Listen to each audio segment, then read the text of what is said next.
great food, a lot of intellect. It's more like an office space as well during the daytime. Then you can come back and relax, have a great dinner, great wine, mingle, nice music as well, and creativity in the kitchen.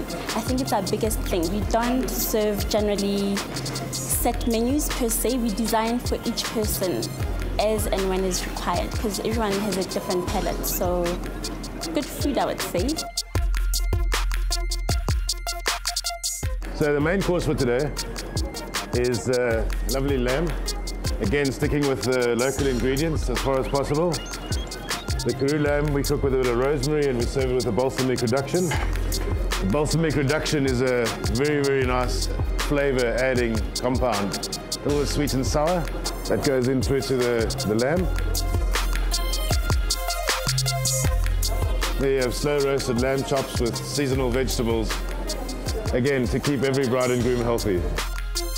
We're talking from seafood, great prawns, we're talking from great sushi, steak, fish.